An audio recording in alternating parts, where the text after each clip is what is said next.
This is an analysis from Alpha Business Media. Welcome back to the deep dive. We're really glad you could join us. Absolutely. Our mission here is pretty straightforward. We take this huge stack of sources, articles, research, expert analysis, and we basically do all the heavy lifting. We read everything so you don't have to. Exactly. We distill it all down to get to the insights that, actually matter for you. And today, we are tackling a topic that, frankly, might feel a little bit like a personal attack for some people listening. Oh, it definitely felt personal to me when I was reading it. I bet. We're looking at this amazing analysis called Ops Excellence, Killing Jugaad to Scale Beyond $10.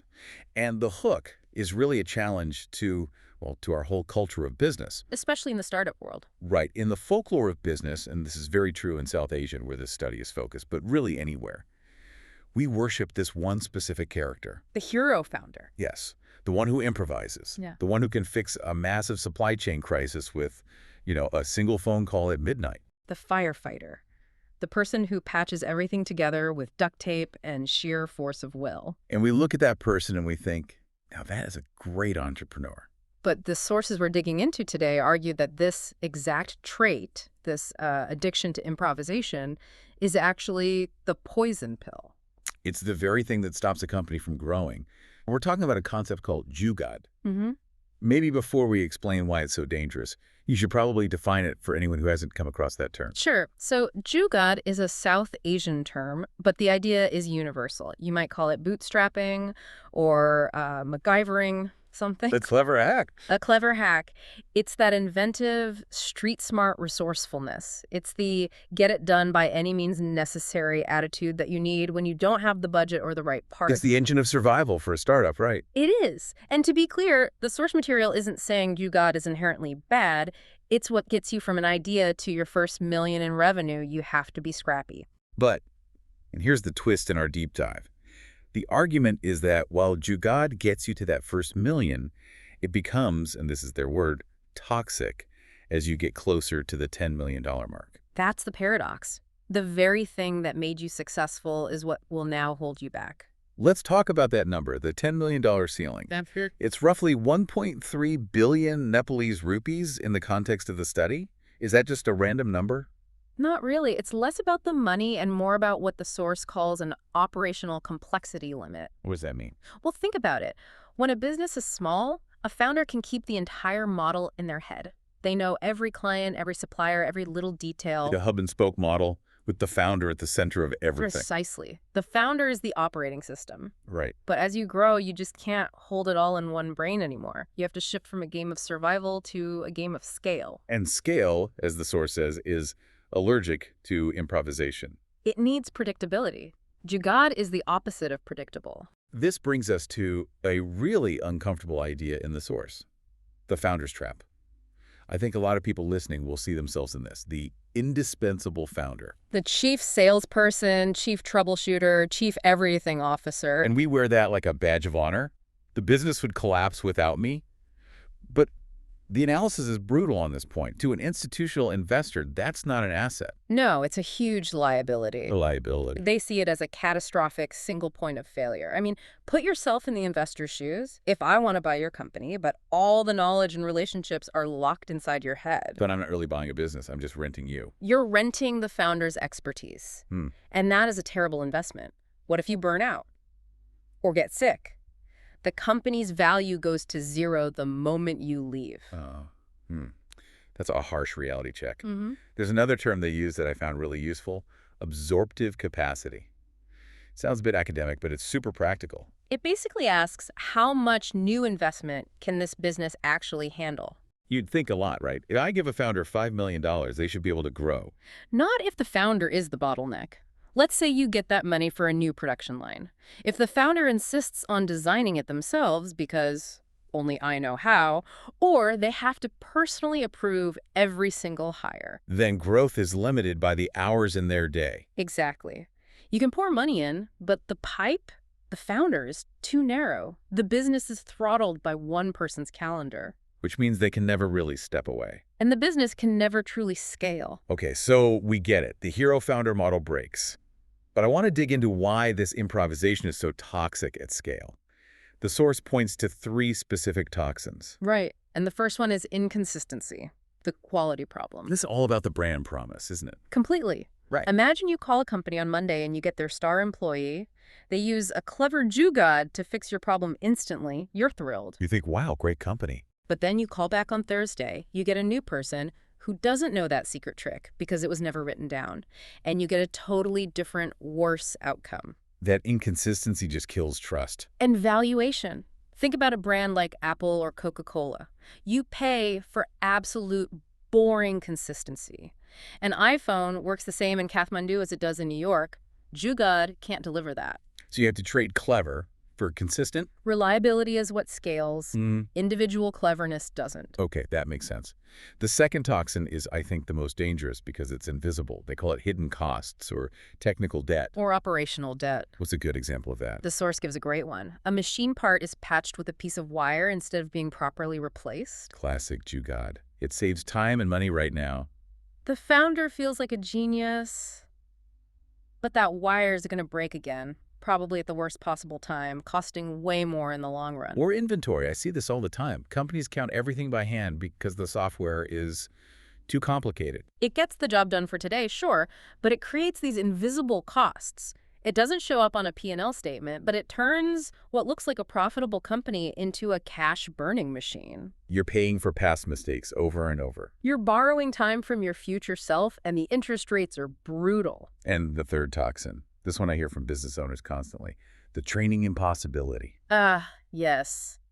We just can't find good people. It's the universal complaint, right? The labor market is terrible. But the source argues that often the problem isn't the labor market, it's the company.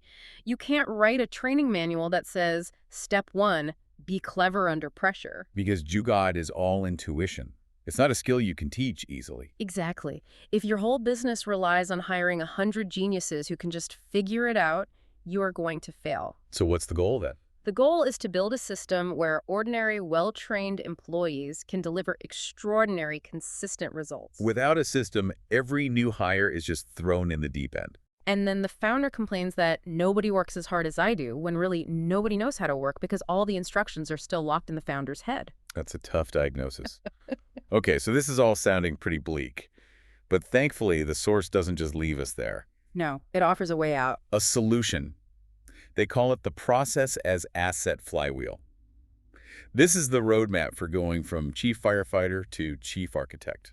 And the first step is actually pretty counterintuitive. It's document the Jugaad. They call it anthropology. Anthropology, why that? Because the typical mistake is to ban improvisation. A founder writes a bunch of rules in an office that have no connection to reality on the factory floor. And so everyone just ignores them? Right. Instead, you act like an anthropologist. You find your star employee, the person who always has the clever fix, and you just shadow them for a month. You document exactly what they do. So you're not getting rid of their cleverness, you're trying to capture it. You're turning their tacit knowledge, the stuff in their head, into an external company asset. That sounds incredibly powerful, but also exhausting. You can't document everything. And you shouldn't. That's stage 2. You use the Pareto principle, the 80-20 rule. Focus on standardizing the critical 20%. The 20% of your operations that create 80% of your value, or, just as important, 80% of your risk. So you're not writing an SOP for how to make coffee. You're writing it for the quality control checklist on your main product. Precisely. You de-risk the business and make success repeatable without creating a soul-crushing bureaucracy. Which brings us to stage 3. Digitize and create data trails.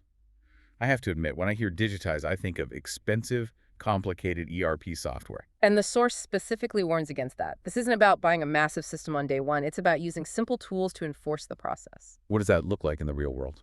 It looks like replacing orders over WhatsApp with a simple Google form, or using Trello instead of shouting updates across the room. But why does a Google form matter to an investor? It seems so basic. It's not about the tool, it's about the trail.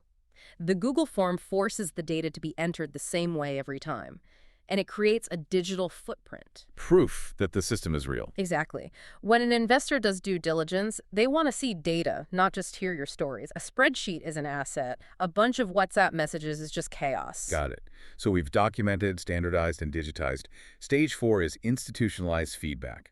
This is critical. SOPs, standard operating procedures, have this reputation for being these stone tablets that can never be changed. That's how we've always done it. The most dangerous phrase in business. A healthy company treats its SOPs as living documents. You have to create a way for frontline employees to suggest improvements. The source mentions the ready-made garment sector in Bangladesh as an example. A $40 billion industry. They didn't scale that on Jugaad. They did it with lean manufacturing and other strict process systems. But, and this is the key, they are constantly refining those systems based on feedback from the factory floor. So the process itself becomes a product that everyone is working to improve. That's the flywheel. Better process leads to better results, which gets you more feedback, which makes the process even better. Let's zoom out. The source also looks at the macro picture, using Nepal as an example, but really it applies everywhere. Right. It outlines two possible futures, the stagnation scenario and the breakout scenario. Stagnation sounds bad. Let's start there. That's what you'd call a hollowed-out middle. You have thousands of tiny little shops and a few huge conglomerates at the very top, but almost nothing in between. Because all those mid-sized companies get stuck at that $10 million ceiling and just stop. They stop or they fail, and that's terrible for an economy because those are the companies that should be creating the most jobs and innovation. And the alternative. Okay. The breakout scenario. That's when a new generation of entrepreneurs emerges who are process first. They build businesses that are designed to scale from day one. They're built to attract professional investment. There's also a great policy point here. We always hear entrepreneurs say their biggest problem is access to finance. The banks won't lend to us. Right. But the source flips that. Yeah. It says the problem often isn't access to finance. It's readiness for finance. Meaning, even if you got the money, your company is too chaotic to use it effectively. You're not operationally ready to absorb the cash. Pouring water into a leaky bucket, you just end up with wet feet, not growth. That's a really hard thing for a founder to hear. It is. And it leads to the final and maybe the most difficult part of this whole thing. It's not about spreadsheets or software. It's about psychology. The founder's ego. It's the final boss battle. Why is it so hard to let go of being the hero? Because it feels good. It's intoxicating to be the one everyone relies on, the one who saves the day. It feeds our ego. And if the system runs perfectly without you, you might start to feel irrelevant. You do. But to scale, you have to make that shift. The source uses this great metaphor. You have to stop being the brilliant musician and become the masterful conductor. That's a great way to put it. The musician is the star, playing the solo. But the conductor doesn't make a single sound. They build the system, the orchestra that makes the beautiful music. And let's be honest, conducting can feel a lot more boring than playing the solo. That is the secret. Scaling is kind of boring. You're not in the trenches fighting fires anymore. You're building the machine that does the work. And you have to learn to get your satisfaction from seeing the machine work well, not from doing the work yourself. It's a profound psychological shift that many founders just can't make. So to wrap this all up, Jugaad is really a trust deficit. You do it when you don't trust the system. Or when you haven't built one. It's a refusal to build something bigger than yourself. And these SOPs, they're not bureaucracy. They're assets. They're the things that allow you to actually scale. And they're what an investor is actually buying. The machine, not just the operator. This has been incredibly eye-opening. It really changes how you think about growth. It's the unsexy work that creates all the value. Before we go, what's one challenge you'd leave our listeners with? I'd leave you with a question from the source material. Look at your to-do list for tomorrow.